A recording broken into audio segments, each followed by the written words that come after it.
Alors, bonsoir tout le monde. Bienvenue à cette réunion ordinaire du conseil municipal en ce 22 novembre 2021. Alors, sans plus tarder, on va débuter avec notre mot d'ouverture. Alors, chers collègues, ayons la sérénité d'accepter les choses que nous ne pouvons changer, le courage de changer les choses que l'on peut et la sagesse de connaître la différence. Alors, on va appeler la réunion à l'ordre et de toute évidence, on a un quorum. Tout le monde est ici avec nous ce soir. Et est-ce qu'il y a des déclarations de conflit d'intérêts? Aucune déclaration de conflit d'intérêts qui ont été soumises. Alors, on va procéder avec l'adoption de l'ordre du jour proposé par la conseillère Turgeon-Roy et appuyé par le conseiller Lantaigne. Sur la question. Aucune question. Alors, ceux qui sont en faveur de la résolution signifient par un oui ou de l'avis contraire par un non. La résolution est adoptée telle que présentée. Et ça nous amène maintenant à l'item 6 sur l'adoption de l'ordre du jour. Excuse-moi, au point 7 plutôt. On a fait l'adoption de l'ordre du jour. Présentation et requêtes et pétitions. 7.1, demande de renseignement des membres du conseil au service régional de Kodiak, GRC, et monsieur l'inspecteur Jolette est avec nous ce soir en présence, encore une fois, c'est bien, un plaisir de vous revoir. Alors, est-ce que vous avez quelque chose pour nous ce soir? Oui, bonsoir, monsieur le maire, membre du conseil et autres employés municipal. Juste quelques affaires, comme je l'ai souligné la dernière fois, c'est un genre de petit compte rendu des affaires que je peux vous dire. Donc, on est en train de faire la planification de la prochaine opération de trafic avec l'équipe provinciale de tactique de trafic. Donc, qu'est-ce qui serait essentiel, c'est de continuer à fournir les lieux qui sont plus problématiques. Puis avec ça, c'est là que je fais la suggestion à eux que peut-être qu'on devrait se concentrer là-dessus et sur les différents types d'offenses sur le cas de la route.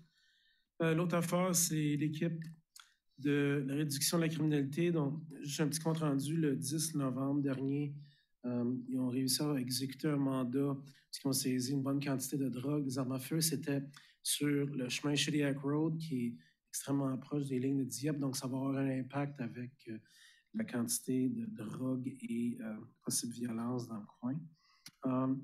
Eux continuent à travailler encore sur divers dossiers et enquêtes, puis je suis excité de vous annoncer dans les mois à suivre les locations. J'ai rencontré des employés de la ville de Dieppe aujourd'hui au sujet des arrêtés municipaux, où on parle des gens sans abri, ou disons des flânages sur des terrains publics de la ville. Donc, c'est une bonne réunion, puis j'ai juste...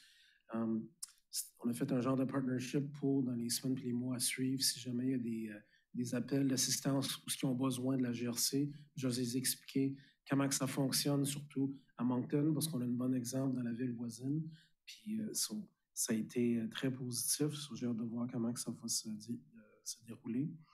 Puis enfin, on est le 22 novembre, on sait que les parties puis les fêtes de Noël vont commencer dans les prochaines semaines. Ça, c'est juste à rappeler à tous les résidents de Dieppe. Donc, c'est le fun d'avoir du fun. C'est plaisant d'avoir des fêtes, mais il faut avoir un plan puis de ne pas prendre le volant après qu'on a consommé un petit peu trop de jus de pomme. C'est bien. Alors, merci pour ces avis très importants pour tous. Alors, question, Madame Boudreau. Merci, Monsieur le maire. Il y a quelqu'un qui était sur le comité le CPAE de Le Marais, l'école Le Marais, qui m'a contacté, qui se demandait si on peut avoir une petite surveillance ou peut-être aller voir dans les heures de ramassage des enfants là, vers 14h50, 15h15. Apparemment, c'est toujours difficile de ramasser les enfants. Puis les gens se mettent dans les mauvais endroits, fait que Est-ce que ça serait possible? Oui, absolument. Puis c'est pas la première fois qu'on entend ça. On a déjà eu des plaintes où il y avait 3 véhicules de large dans le rond-point. Donc, c'est important de rappeler à tous les parents et aux surveillants qui viennent ramasser ou déposer les enfants de bien suivre les directives, puis les items de circulation, puis aussi de prendre notre temps, parce que c'est la dernière affaire qu'on veut d'avoir un enfant qui est frappé par un véhicule. Puis c'est un problème dans toutes nos écoles. Il manque d'espace et de stationnement. Puis il n'y a pas d'écoles qui sont épargnées. Donc, absolument, on va mettre ça sur notre liste d'affaires à faire. Merci. Merci, Madame Turgeon-Roy. Moi, c'est surtout un commentaire par rapport au... vous faites la promotion, on en avait déjà parlé, des arrestations, des choses ou des interventions que vous faites. Je voulais juste vous féliciter pour ça parce que j'en entends parler de plus en plus que les gens sont beaucoup plus conscients de ce qui se passe puis c'est quoi que vous offrez comme service. Fait que je vous félicite, je vous encourage à continuer cette pratique-là sur les réseaux sociaux et d'annoncer dans les journaux, là, c'est quoi les interventions que vous avez faites. Le nombre de contraventions, etc. Les gens aiment savoir ces choses-là. Ça fait que je vous félicite pour ça. Puis on a eu aussi les remerciements de la part des citoyens de l'appartement Sunset en même temps. Eux autres, ils regardent ça, fait qu'ils l'ont remarqué. Je voulais vous remercier. Je pense que c'est essentiel, comme j'ai mentionné, souvent quand on fait des interventions, une arrestation, nous, on trouve une matière de routine, peut-être c'est quelque chose qui est extrêmement important pour un citoyen en particulier qui a été victime d'un vol ou quoi que ce soit. Donc, on a eu une réunion avec tous mes chefs de veille la semaine passée, puis c'est ça, je leur ai dit, quand il y a quelque chose qui est marquant pour la communauté, c'est important de nous autres de partager ça. C'est un texte qui prend 5 minutes à écrire, puis on envoie ça aux nouvelles, puis c'est important que le monde sache qu'est-ce qu'on fait, le bon travail qu'on est capable d'accomplir. Merci beaucoup. Merci, Madame Leboutier. Merci beaucoup. Moi, c'était plus une question d'information. On voit beaucoup, dernièrement, plusieurs municipalités qui se dotent d'un système de texte d'urgence. Ça fait que c'est quoi la différence entre, parce que vous en avez un, et versus les municipalités? Est-ce que nos citoyens, on peut se considérer qu'on est bien protégé avec le service ou doit-on regarder un tel autre système nous-mêmes? Voulez-vous dire comme le genre de texte qui est sorti la semaine passée pour les enfants qui étaient en Oui, puis les villes, il y a des villes qui commencent à se doter de leur propre système, même si, disons... C'est toute une possibilité que la ville peut envisager ça, mais quand il y a un événement, disons, qui met la sécurité publique à risque ou dans ces circonstances-ci, la semaine passée, la sécurité de 2 enfants, nous, on a déjà tout le logiciel et l'équipement nécessaire pour faire ça. Puis même, comme l'événement qui est arrivé la semaine passée, c'est quelque chose qui a commencé dans la région de Miramichi, mais ça s'est ramassé ici parce que la dame habitait dans ce coin-ci. Mais on voit comment c'était un succès parce qu'en dedans de 10 minutes, où on a relâché l'alerte, il y a un citoyen dans le coin de Woodstock qui a trouvé le véhicule. Donc, nous, puis c'est bien parce que c'est la première fois qu'on utilise ce genre de système-là pour une alerte pour les enfants. Donc, c'est quelque chose qu'on va continuer à faire. J'espère qu'on continue pas à faire souvent, mais si on a besoin, on est tout équipé pour ça. Mais s'il y a des municipalités qui le font, ça reste à vous de faire ce genre d'affaires-là. Mais quand ça vient à la sécurité publique, on a tout ce qu'il nous faut. Puis la seconde qu'on a l'information, puis ça, c'est important à dire aussi, il y a eu des commentaires à dire pourquoi ça a pris longtemps, parce que les enfants étaient manquants depuis le matin. C'est que nous, on a juste eu la plainte vers 6h30 le soir. Puis avant qu'on ait l'information qu'on peut partager, il y a certains points de vue d'enquête qu'il faut faire, s'il faut identifier un véhicule, une personne, un lieu. Puis c'est pour ça, des fois, ça prend un petit peu de temps avant qu'on envoie l'alerte. Mais comme qu'on a tout vu, c'était un succès. Merci beaucoup. Merci. Alors, il n'y a toujours pas d'autres questions qui sont soulevées. Alors, merci encore une fois pour votre présence, puis continuez votre beau travail. Merci. Merci bien. Maintenant, 7.2, nous avons une présentation de Centraide en termes, on va parler d'engagement communautaire, évidemment, en fonction du 2.1.1 au Nouveau-Brunswick. Alors, on a Daniela Fernandez qui est avec nous ce soir. Bonsoir. Bonsoir tout le monde. Merci pour l'opportunité d'être ici avec vous. Je vous rejoins virtuellement, mais j'ai juste une présentation à suivre. Je suis ici pour vous présenter la ligne d'aide en 211, laquelle je pense que peut être un outil vraiment puissant pour vous et votre communauté. Alors, j'ai juste besoin de partager mon écran.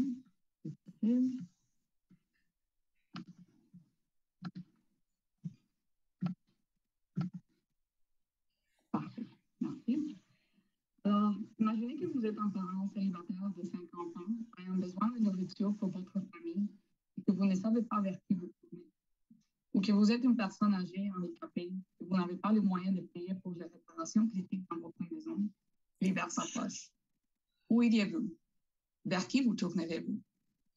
Marque déposée de Centraide, les 211 et la porte d'entrée pour vous aider. Excuse-moi de t'interrompre, mais on a vraiment un problème d'audio. On t'entend presque pas ici. Oh. Alors, je ne sais pas si tu... peut-être te rapprocher de ton micro ou je ne sais pas si tu as des écouteurs ou... Non, c'est juste mon ordinateur. Est-ce que c'est mieux un peu maintenant? Oui, là, c'est un peu mieux, oui. OK, merci. Alors, marque déposée des Centraides, le 211 est la porte d'entrée pour vous aider. Il s'agit d'une ligne d'assistance gratuite et confidentielle que vous pouvez appeler 24 heures sur 24, 7 jours sur 7, pour tout besoin non urgent dans plus de 150 langues. C'est ses meilleurs amis que vous pouvez appeler à 3 heures du matin en cas de problème. Et cet ami, notre navigateur communautaire, est un professionnel formé en travail social ou en psychologie qui peut vous aider à trouver les ressources dont vous avez besoin, ressources auxquelles vous avez droit dans votre quartier et dans votre communauté. Une mère célibataire de 5 enfants a appelé les services et le 211 lui a donné des informations sur les ressources pour l'aider avec les loyers, la nourriture, des vêtements pour ses enfants, des conseils en matière d'emploi et même des cadeaux de Noël, afin que ses enfants n'aient pas besoin de s'en priver une autre année. Une personne âgée handicapée a appelé les services et l'incroyable navigateur 211 l'a mise en contact avec des ressources dont il ne connaissait pas l'existence, comme le crédit d'impôt pour personnes handicapées de la ARC. Il pensait qu'il n'y avait aucune aide pour lui, mais le 211 s'est assuré d'en trouver. Il n'est pas facile de naviguer dans tous les programmes et tous les services disponibles. Il n'est pas facile de filtrer les pages et les pages des résultats de recherche en ligne en essayant d'évaluer si vous êtes admissible ou non à l'aide dont vous avez désespérément besoin. Ou d'essayer de prendre des décisions pendant des périodes difficiles où vous avez juste besoin d'un coup de main et d'une oreille empathique et les deux semblent hors de portée. Alors, le 211 est le pont entre ceux qui ont besoin d'aide et ceux qui peuvent offrir de l'aide, allégeant le fardeau de la recherche et de la navigation afin que personne ne soit laissé derrière. C'est un complément phénoménal aux lignes d'urgence comme le 811 et le 911, aidant à répondre à tous vos besoins non urgents.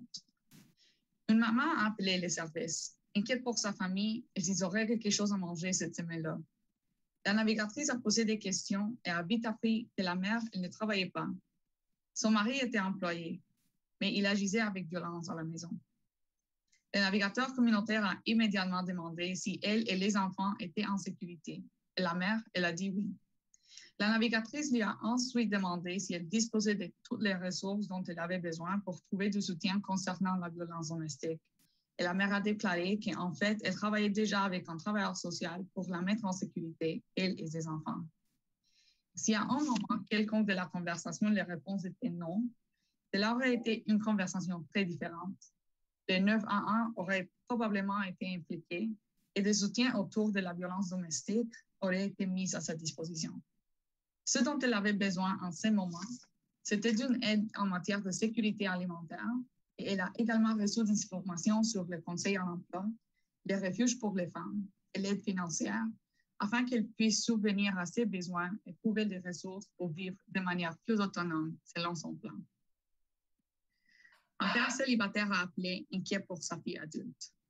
Elle avait perdu son emploi à cause du COVID et avait dû retourner vivre dans la maison familiale. Lui, il a appelé pour comprendre comment il pouvait l'aider à retrouver un moyen de vivre de façon autonome dans la communauté.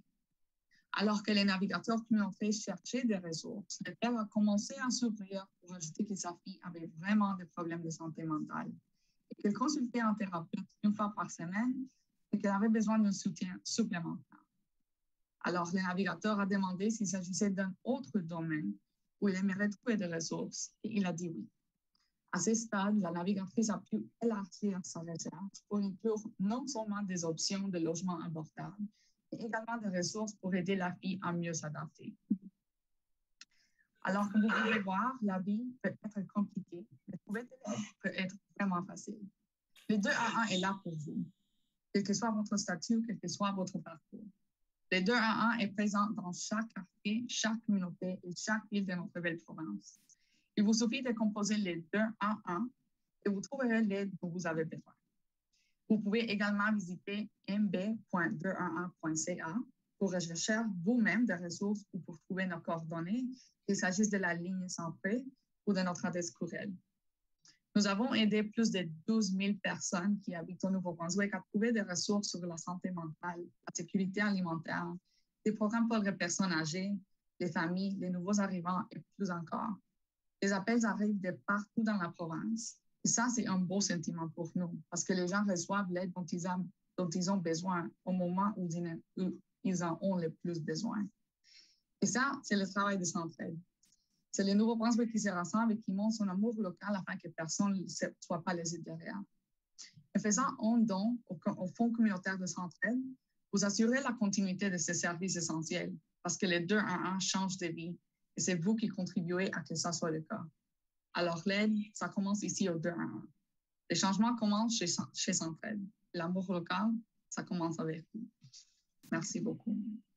Alors, merci beaucoup pour votre présentation. Je pense qu'on avait déjà eu une présentation sur le 211 il y a à peu près un an passé, mais c'est toujours bon de nous rappeler ce numéro, puis des différents programmes, mais aussi surtout de nous rappeler de donner généreusement à Centraide, parce que je sais que la ville en général, les employés de la ville participent beaucoup avec Centraide.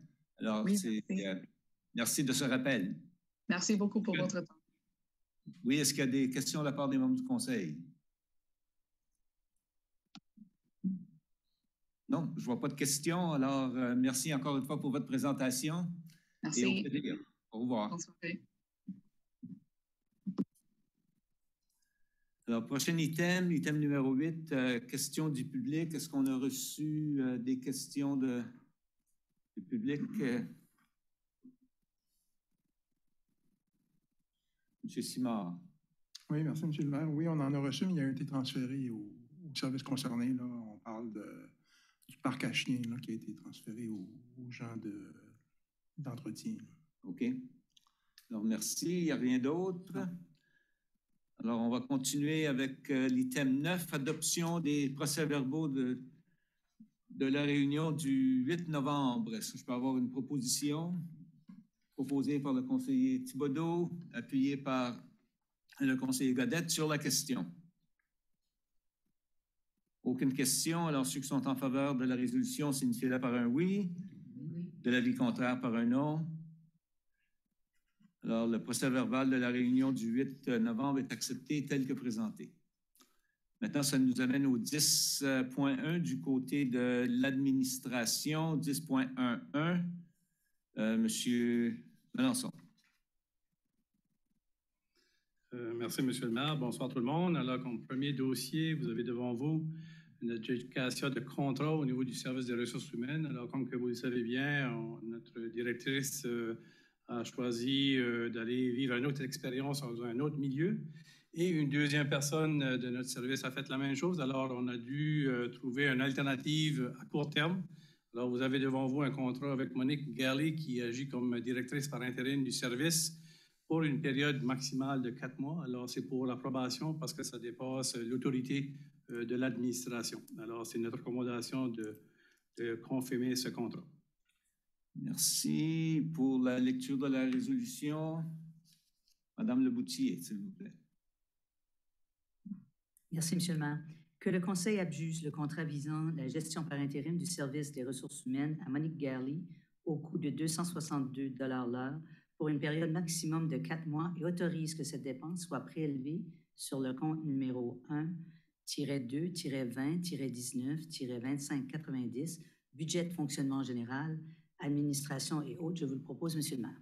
Alors, proposé par la conseillère Leboutillier, appuyé par le conseiller Godette sur la question. Question, Mme Godbout. Merci, Monsieur le maire. Je suis en faveur de la résolution, mais j'ai une question à savoir. Il ne semble pas avoir de maximum au contrat. On parle de taux horaire, on parle de période de temps, mais on sait qu'on peut faire plusieurs heures d'une journée. Est-ce qu'il y a un montant maximal prévu dans le contrat qui ne devrait pas être dépassé sans avoir besoin de revenir au conseil, même si c'est beaucoup de période? Si dans 3 mois et demi, là, d'habitude, on atteint un cap, là, d'habitude, on voit un certain cap qui se fait présenter aussi, où il faudrait revenir au conseil, puis je n'ai pas retrouvé. Est-ce qu'il y en a qui a été discuté ou considéré? Ou... Alors, ce contrat ici, c'est pour une période maximale de 4 mois. Alors, s'il faut prolonger, je dois revenir au conseil municipal. Mais on n'a pas de montant maximal, c'est un taux horaire. Un taux horaire est aussi maximum de 35 heures par semaine, mais la moyenne est environ 3 jours par semaine. Okay. Quelqu'un d'autre? M. Thibodeau. Merci, M. le maire. Et c'est bien 262 $ l'heure? Exact, oui.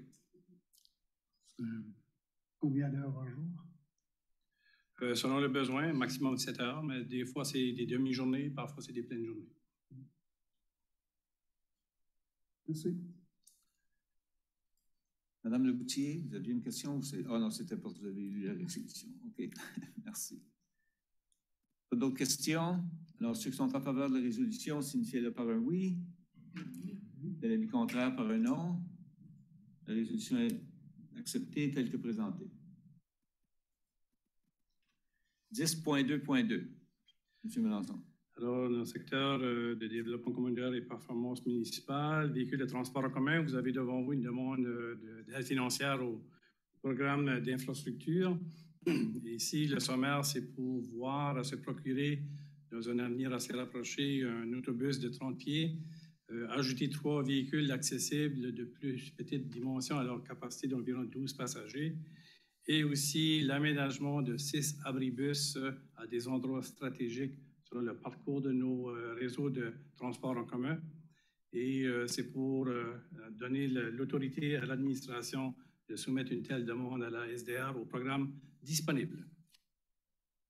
Merci. Pour la lecture de la résolution, M. Lanteigne. Merci, M. le maire. Que le Conseil autorise le personnel de la Ville à soumettre une demande de financement dans le cadre du programme d'infrastructure Investir dans le Canada visant l'achat de véhicules de transport en commun ainsi que l'achat et l'aménagement d'abribus et accepte que la Ville s'engage à financer la portion municipale estimée à 900 000 $ plus TVA. J'en fais la proposition, M. le maire. Alors, proposé par le conseiller Lanteigne, appuyé par le conseiller Thibodeau sur la question. Question, Mme Godbout. Merci. Encore une fois, en faveur de la résolution, mais il y a certainement la bémol, à savoir qu'on n'a pas encore atteint la possibilité de faire une flotte électrique. On comprend que dans le futur, on va chercher à le faire, mais que ce n'est pas possible dans l'instant. Puis on apprécie beaucoup les efforts qui sont faits de continuer à essayer de se rendre envers ça, mais je comprends que ce n'est pas possible pour l'instant. Donc, quand même en faveur, malgré qu'à un moment donné, on va y arriver. Merci. Autres questions ou commentaires? Sinon, ceux qui sont en faveur de la résolution, signifiez-le par un oui. De l'avis contraire par un non. La résolution est adoptée telle que présentée. Maintenant, du côté des finances. 10.2.2. Excusez-moi, 2.2. Oui, 10.2.2 pour le minibus, le transport en commun. Alors ici, c'est pour une recommandation de faire l'achat d'un minibus au montant de 135 000 $ pour un Frontrunner Overland Custom Coach. Alors, suite à un appel d'offres, c'est qu'est-ce qui a été la recommandation de l'administration pour votre considération et procéder à l'acquisition. Alors, c'est pour votre considération. Merci pour la lecture de la résolution. Madame Boudreau.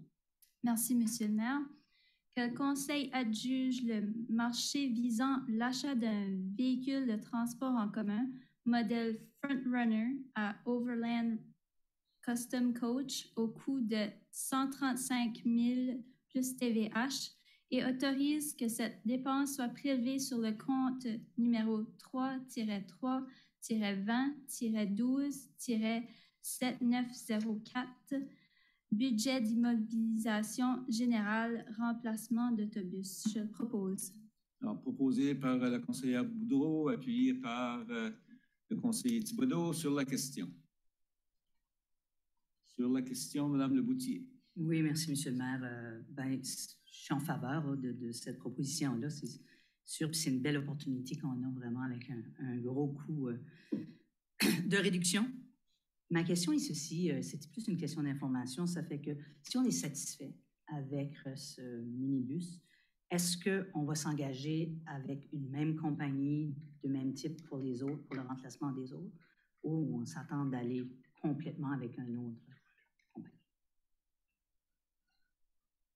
M. Richard.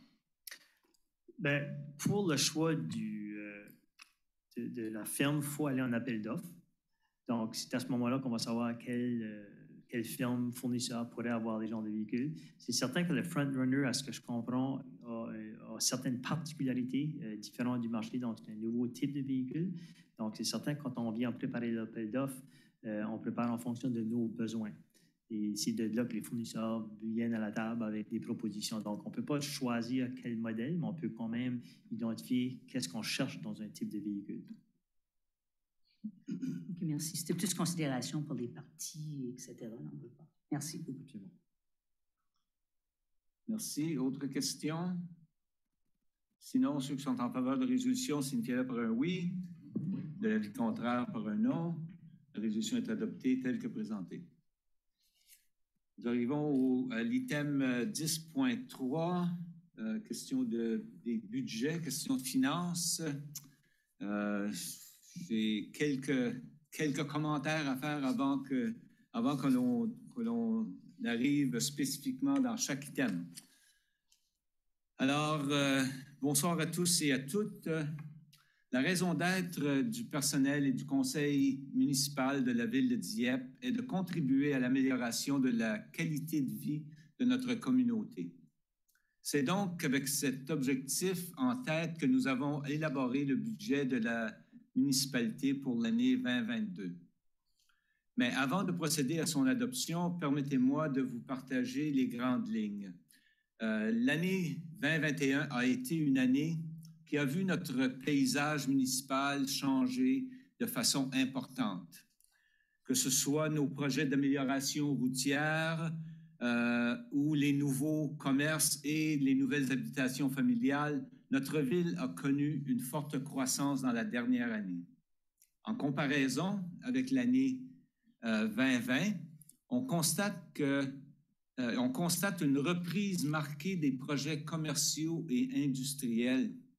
Alors, l'année 2021 devrait se terminer avec environ 94 millions de dollars en valeur de permis et environ 500 unités de logements créés, ce qui représente notre deuxième meilleure année en termes de construction. La précédente, évidemment, c'était avec l'Uniplex, qui était un gros morceau. Alors, le marché immobilier a également connu une année très active avec de nombreuses ventes et achats. L'arrivée de nouveaux résidents, combinée à la construction de nouvelles habitations, nous a permis de connaître une augmentation de notre assiette fiscale de 13,3 %. La demande élevée pour l'achat de maison a aussi eu comme effet de faire augmenter l'évaluation foncière des maisons. Alors, de façon très importante d'ailleurs. Alors, 70 % des maisons ont connu une augmentation de plus de 10 % dans les évaluations des propriétés. Nous savons que l'année 2021 n'a pas été facile économiquement pour bien des familles. Grâce au développement et à notre plan financier en place et à une gestion responsable de nos finances, j'ai le grand plaisir de vous annoncer que nous sommes en mesure de réduire notre taux de taxe foncière à 1,5395 $ pour chaque 100 $ d'évaluation. Et également, la facture d'eau et d'égout, par contre, demeurera au même taux que l'année dernière, soit 948 $ au total. Malgré ces bonnes nouvelles, nous sommes conscients que pour certains résidents, leur facture d'évaluation foncière augmente quand même, mais nous sommes heureux de pouvoir dire que pour une maison moyenne, c'est environ seulement de 4 % d'augmentation, contrairement aux 15 % qui étaient prévus au départ. L'augmentation de notre assiette fiscale représente de nouveaux revenus importants pour le gouvernement provincial et nous espérons que la contribution financière de la province pour nos divers projets d'infrastructure et de développement sera de la même importance que par le passé, puisqu'il nous semble essentiel que l'argent généré par notre assiette fiscale soit investi dans des projets servant à améliorer la qualité de vie et de notre population dieuppoise. Notre objectif de ratio d'endettement est de le réduire à 10 % d'ici 2027. Nous sommes sur la bonne voie puisque nous sommes actuellement à 13 % et nous prévoyons qu'il sera à 11 % en 2022. Grâce à notre plan financier qui nous recommande de faire des emprunts maximaux de 1,5 million par année, nous serons en mesure de continuer d'offrir des services de qualité à notre population tout en gérant les finances municipales de façon responsable et efficace. Pour les nouveautés à venir en 2022, il y a notablement le remplacement de diverses pièces d'équipement qui permettront à nos équipes d'offrir des services encore plus performants. La poursuite des travaux d'amélioration du stationnement de notre centre-ville est également un de nos objectifs. Des travaux de réfection importants au centre Arthur J. Leblanc visant à améliorer son efficacité énergétique. Une nouvelle membrane au bassin de natation du centre aquatique. La phase 1 de l'aménagement du parc riverain qui vise à mettre en valeur la rivière Petit-Kodiak et qui est conditionnelle au financement du gouvernement fédéral, ainsi que des travaux sur le système de distribution d'eau dans notre parc industriel visant à permettre le développement futur dans notre parc. Plus de 6 millions seront investis dans divers projets de travaux routiers prévus en 2022. Des travaux seront effectués, entre autres, sur des portions des rues Champlain, l'avenue Acadie, le chemin Amiraux, le boulevard Dieppe et la rue Thomas. Les dernières années, ou plutôt la dernière année, a été une année dynamique avec notre croissance, nos divers projets, mais aussi l'obtention de 2 reconnaissances importantes. Nous sommes fiers de faire partie des municipalités ayant reçu un trophée très spécial de la Fédération canadienne des municipalités dans le cadre du programme Partenaires dans la protection du climat pour nos efforts visant à réduire nos émissions de gaz à effet de serre. Le programme comptait 5 différentes étapes et chaque est représenté par un morceau d'un casse-tête. Alors, bravo à l'équipe municipale et à nos citoyens pour ce travail de longue haleine et évidemment, il y a encore beaucoup à faire. C'est aussi avec beaucoup de fierté que je me suis rendu à Québec quelques semaines passées afin de recevoir, au nom de la ville de Dieppe, le prix du 3 juillet 1608.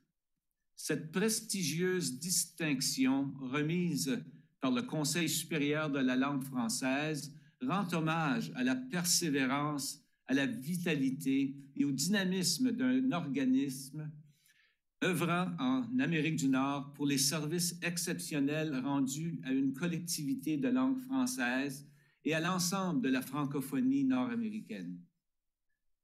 Malgré la pandémie qui nous a un peu compliqué la vie, pour dire le moindre, au cours de la dernière année, Dieppe continue à connaître une forte croissance et demeure l'endroit idéal pour des entreprises et les familles à la recherche d'un environnement stable, sécuritaire et dynamique. Merci au conseil municipal et également au personnel de continuer à croire au potentiel de notre municipalité et surtout de toujours vouloir continuer à offrir une qualité de vie exceptionnelle à notre population. Ensemble, nous permettrons de faire de Dieppe une ville qui est accueillante, dynamique et éco-responsable. Sur ce, nous allons maintenant procéder à l'adoption du budget 2022 et différents autres éléments du cadre financier. Alors, ça nous amène tout de suite à l'item 10.3.1, le budget du Fonds de fonctionnement général. Alors, Monsieur le maire, il y a 2 résolutions à en faire la lecture. Alors, je pense que vous avez fait un excellent sommaire. Sessions de budget ont eu lieu aussi dans les semaines passées. Alors, on est rendu à son adoption. Alors, 10.3.1.1 et 10.3.1.2 sont les 2 résolutions à en faire la lecture et l'adoption. Alors, pour la résolution du 10.3.1, budget de fonds de fonctionnement. Quelqu'un pour le proposer? Monsieur Thibodeau. Merci, Monsieur le maire. Que le Conseil accepte que la somme de 63 086 881 soit le budget total du gouvernement local, que la somme de 57 494 896 soit le mandat du gouvernement local pour l'année suivante et que le taux d'imposition pour Dieppe soit de 1,5395 et que le Conseil ordonne et prescrive que le mandat soit prélevé par le ministre de l'Environnement et des gouvernements locaux sur l'évaluation des propriétés immobilières qui sont imposables en vertu de la loi sur l'évaluation et qui se trouvent dans le territoire du gouvernement local de Dieppe. Je le propose, Monsieur le maire. Proposé par le conseiller Thibodeau, appuyé par le conseiller Brideau sur la question. Aucune question. Alors, ceux qui sont en faveur de la résolution signifient-le par un oui. Oui. De l'avis contraire par un non.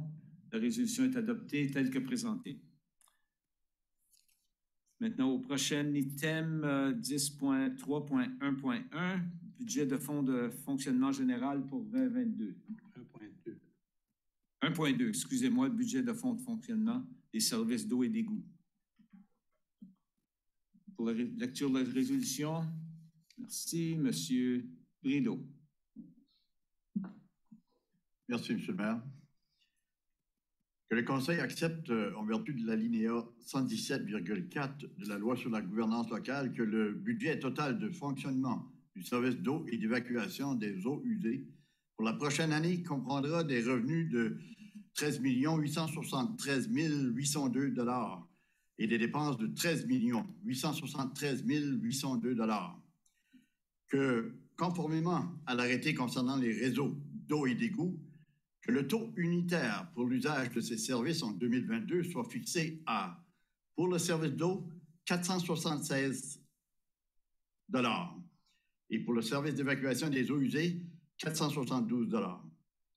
Que le tarif s'appliquant aux abonnés dotés d'un compteur d'eau soit fixé à 1,9833 $ le mètre cube pour l'année 2022 et que le taux d'usage du service d'évacuation des eaux usées par les abonnés dotés d'un compteur d'eau pour l'année 2022 soit égal à un pourcentage du taux d'usage du service d'eau. Ce pourcentage étant calculé en divisant le taux courant du service d'évacuation des eaux usées par le taux courant du service d'eau. Ce calcul nous donne un taux d'usage du service d'évacuation des eaux usées de 1,9667 $ le mètre cube pour l'année 2022. Je vous le propose tout de même. Proposé par le conseiller Brideau, appuyé par la conseillère Boudreau sur la question. Aucune question. Alors, ceux qui sont en faveur de la résolution signifient-le par un oui. De l'avis contraire par un non. La résolution est adoptée telle que présentée. Prochain item, M. Melançon.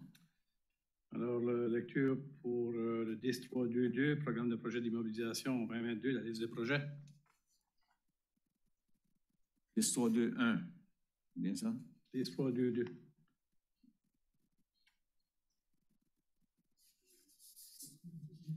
Je pense que c'est 10-3-2-1. 10-3-2-1. Excusez-moi. 10-3-2-1, oui. C'est correct, ça arrive à tout le monde, ça m'est arrivé. Oui, c'est ça. Il y a à peine 3 minutes.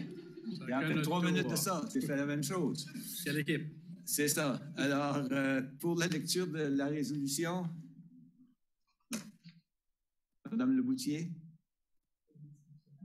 Que le Conseil autorise qu'une demande d'emprunt d'une somme de 1 200 000 soit soumise à la Commission des emprunts de capitaux pour la municipalité en vue de financer les projets suivants. Budget d'immobilisation au service d'eau et d'évacuation des eaux usées. Projet. Service de l'hygiène de l'environnement, eau et évacuation des eaux usées. Programme de gestion des actifs, 175 000. Eau et évacuation des eaux usées. Infrastructure, 5 245 000. Pour un total de 5 420 000. Source de fonds. Budget de fonctionnement des services d'eau et d'évacuation des eaux usées de 2022, 1 178 000. Emprunt de capitaux, eau et évaluation des eaux usées, service de l'hygiène de l'environnement, 1 200 000. Réserve d'immobilisation d'eau et d'évacuation des eaux usées, 3 250. Contribution d'autres organismes, 3 38 750, pour un total de 5 420 000. Un taux d'intérêt qui sera fixé par la Commission pour une période de 20 ans pour le budget d'immobilisation des services d'eau et d'évacuation des eaux usées et que le Conseil autorise que la Ville de Dieppe fasse un emprunt provisoire d'une somme ne devant pas dépasser 1 200 000 au taux d'intérêt préférentiel jusqu'à ce qu'un financement à long terme soit obtenu. Je vous le propose, Monsieur le maire. Proposé par la conseillère Leboutier, appuyé par le conseiller Lantaigne sur la question. Aucune question. Alors, ceux qui sont en faveur de la résolution signifient-le par un oui. De l'avis contraire par un non. La résolution est adoptée telle que présentée. Maintenant, au 10.3.22, programme de projet d'immobilisation 2022, liste des projets. Madame Turgeon-Roy. Oui, que le Conseil autorise les projets suivants dans le cadre du programme des projets d'immobilisation de 2022. Donc, le budget d'immobilisation générale, 23 900 000. Numéro 1, achat de terrain. Numéro 2, ruelles et stationnement en phase, donc les locaux 20. Numéro 3, ponceau, rue Lorette. 4, transport en commun, autobus et abribus. 5, parc riverain, conditionnel à un financement. 6, réfection du marché de Dieppe, conditionnel à un financement. 7, feu de circulation, carrefour giratoire. 8, expansion du parc industriel, la phase 2B. 9, rénovation, Aréna Arthur J. Leblanc. 10, programme de préservation de l'asphalte, donc le resurfaçage du boulevard Dieppe. 11, programme de financement, microsurfaçage, diverses rues. 12, programme de gestion des actifs. 13, autres, donc plan et devis, achats divers. Budget d'immobilisation des services d'eau et d'évacuation des eaux usées, 5 400 000. Numéro 1, aqueduc, rue Amiro. 2, chemissage, égouts sanitaires, Champlain-Acadie. 3, expansion du parc industriel, phase 2B. 4, programme de gestion des actifs. 5, autres, ponceau, conduite d'eau, égouts sanitaires. Je le propose, Monsieur le maire. Proposé par la conseillère Turgeon-Roy, appuyé par la conseillère Brideau sur la question. Excusez-moi, par la conseillère Boudreau. Alors, sur la question. Aucune question. Alors, ceux qui sont en faveur de la résolution, signifiez-le par un oui. Oui, oui, oui. L'avis contraire par un non. La résolution est adoptée telle que présentée. Et maintenant, nous en sommes à 11.1 aux arrêtés municipaux. L'arrêté 6.1, C1 plutôt, 1, trait d'union 2021, arrêté portant sur la circulation routière et stationnement dans la ville de Dieppe. Alors, Monsieur le maire, ici, c'est pour, avec la construction du chemin Bourque, qui est sur le point d'être complété. On a ajouté à l'item ou à l'article de l'annexe à 14A, chemin Bourque, alors en tout temps que les deux côtés tout le long de la rue, il sera interdit d'avoir du stationnement sur le chemin Bourque. Alors, c'est qu'est-ce qui a été l'ajout, l'élément qui s'ajoute à l'arrêté. Alors, c'est pour entamer la première et deuxième lecture par titre seulement. Merci. Alors, pour la première et suite à ça, aux deuxième lecture, sur cet arrêté, Monsieur le conseiller Lanteigne. Merci, Monsieur le maire. Arrêté. Seulement. Oui, par titre seulement. Oui. Arrêté numéro C-1, parenthèse 1-2021, arrêté portant sur la circulation routière et le stationnement dans la ville de Dieppe. Voilà pour la première lecture par titre seulement. Proposé par le conseiller Lanteigne en première par titre seulement, première lecture, et appuyé par le conseiller Godette. Sur la question. Aucune question. Alors, ceux qui sont en faveur de la résolution, signifient-le par un oui. De l'avis contraire par un non. Alors, l'arrêté C1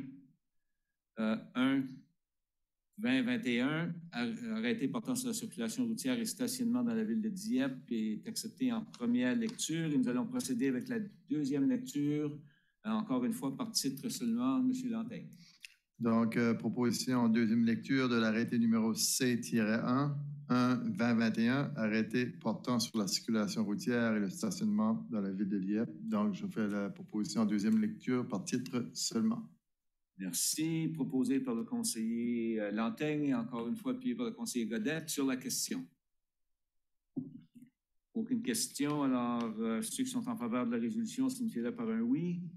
De l'avis contraire par un non. La résolution pour en deuxième lecture est acceptée telle que présentée. Item numéro 12, avis de motion. On n'a pas reçu.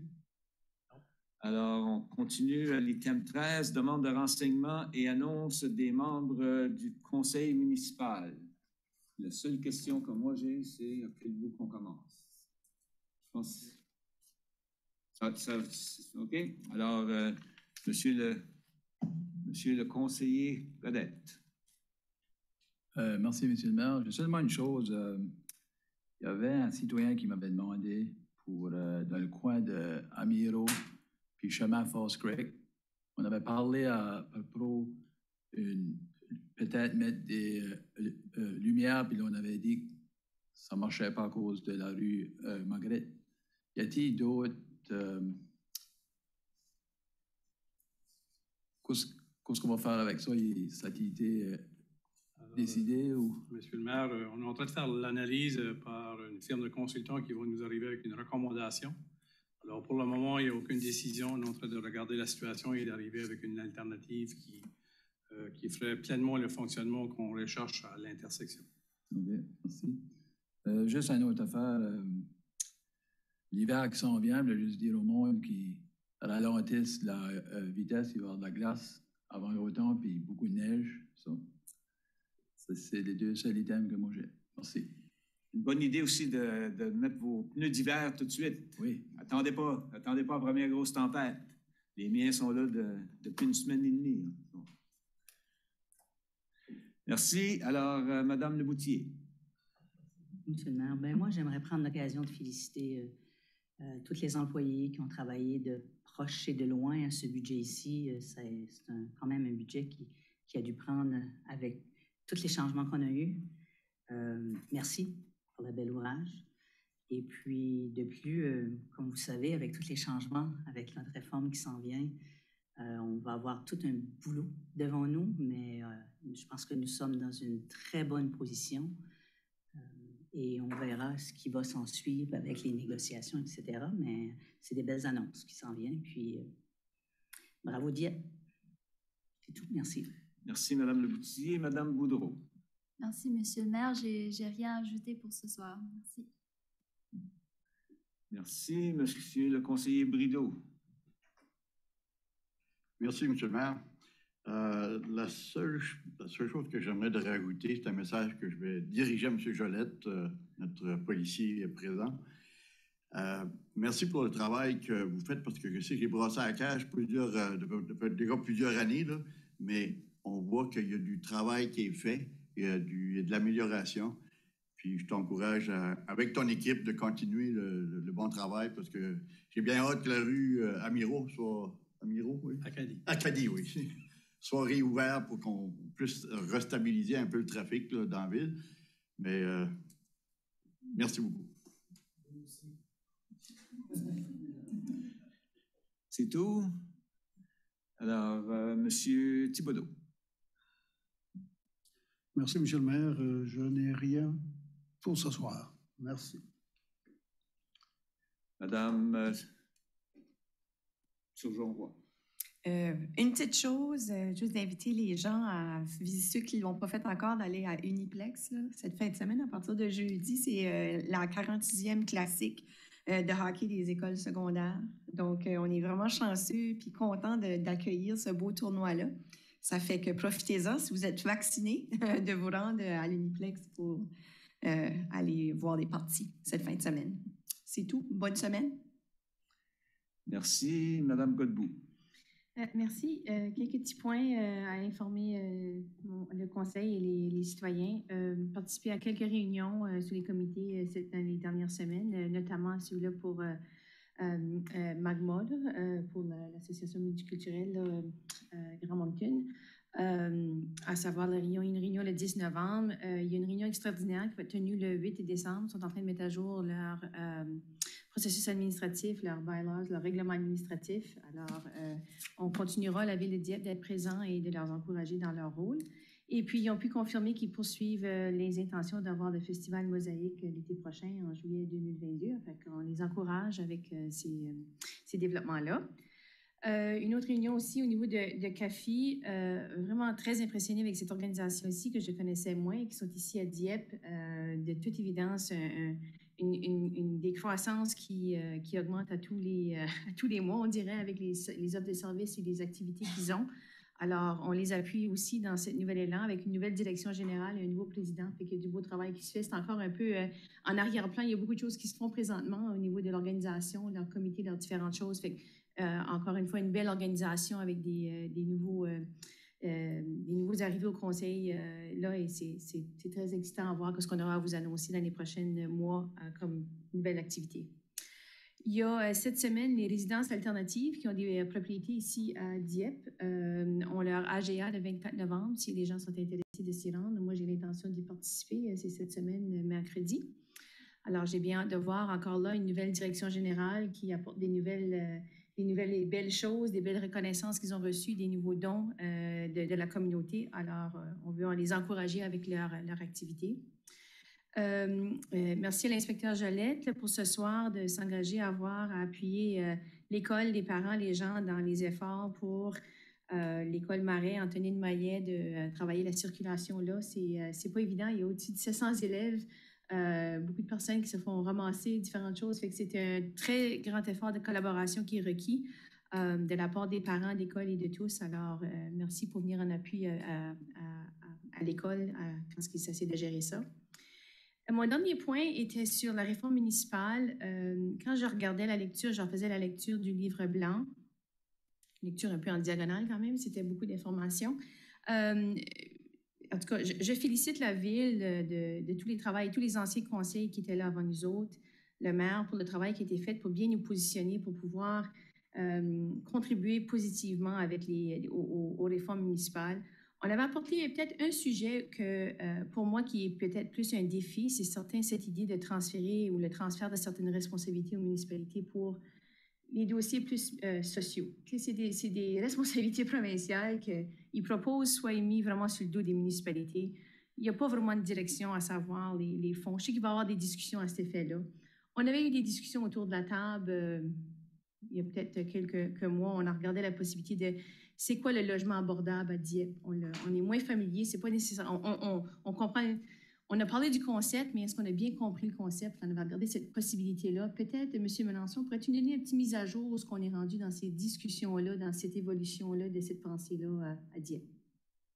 Certainement, M. le maire. Alors, au niveau du logement abordable, par l'entremise de l'équipe de l'expansion de Dieppe, ils sont en train de faire une analyse de qu'est-ce que ça veut dire pour la ville de Dieppe, parce que chaque communauté a une perspective différente selon l'enveloppe de revenus par ménage. Alors, c'est un critère de référence au niveau de qu'est-ce que le logement abordable pour une communauté. Alors, on est en train de continuer l'étude et d'arriver avec une position et voir comment la ville de Dieppe pourrait rendre encore plus certains niveaux de logement plus abordables. Alors, l'exercice est en cours et aussitôt qu'on a un rapport, on va certainement le partager avec le conseil d'administration d'Expansion de Dieppe et le conseil municipal. Merci. C'est tout pour ce soir. Merci. Alors, M. Lantaigne. Merci beaucoup, M. le maire, de garder le meilleur pour la fin. Qu'est-ce qu'on va dire après la prochaine réunion?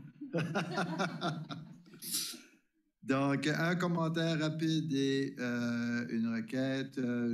Simplement, malheureusement, je n'ai pas pu assister au match des Aigles Bleus à notre super beau centre Uniplex vendredi soir, mais ce que j'ai vu, c'était pas mal de salle comble. Donc, merci aux citoyens et à tout le monde d'être venus encourager notre équipe universitaire acadienne en espérant qu'il y aura d'autres matchs ici à Dieppe et puis qu'il y aura autant d'enthousiasme.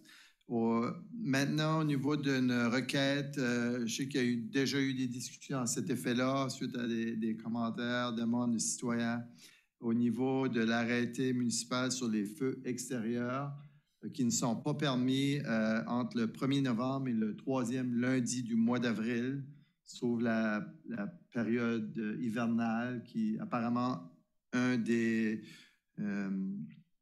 une des choses qui faisait en sorte que ce n'était pas accepté, c'était au niveau de l'accessibilité à cause de la neige pour les pompiers, etc.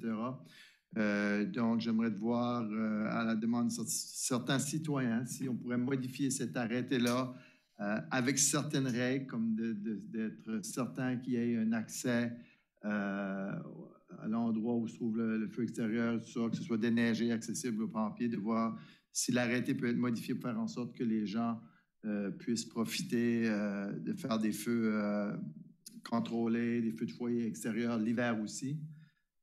Ça permet aux gens de sortir dehors puis profiter davantage de l'hiver. Donc, je lance ça et puis à voir si ça peut être révisé et de venir avec certaines recommandations dans une réunion prochaine.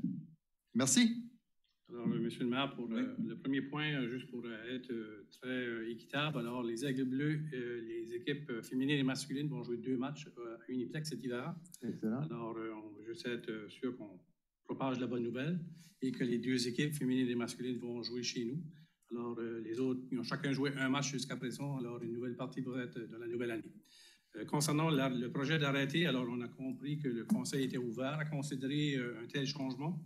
Alors, on va travailler sur un projet de modification et aussi, on va vous partager le rapport du comité de citoyens qui avait été développé à ce moment-là et tous les pour et contre qui avaient été apportés afin que vous soyez bien informés des enjeux qui avaient été pris en considération à ce moment et vous serez en connaissance de toute l'information pour voir si vous voulez toujours apporter un changement à l'arrêté.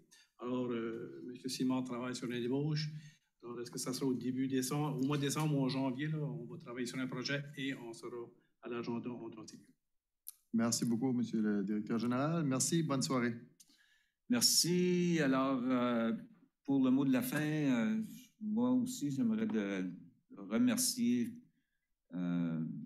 notre ancien collègue ici, maintenant le ministre de la Réforme municipale, le ministre Alain, pour le travail que lui et son équipe ont fait. Je pense qu'ils ont fait, dans les circonstances, un excellent travail qui, je pense, est généralement bien accepté par toutes les différentes associations municipales. C'est certain que l'expression anglaise « the devil is in the details », il y aura des choses à regarder, puis il y aura sûrement d'autres discussions au niveau de la province et des différentes associations et des municipalités. Mais je pense que dans le grand portrait des choses, ils ont eu le courage de faire ce que bien d'autres gouvernements n'ont pas voulu faire depuis...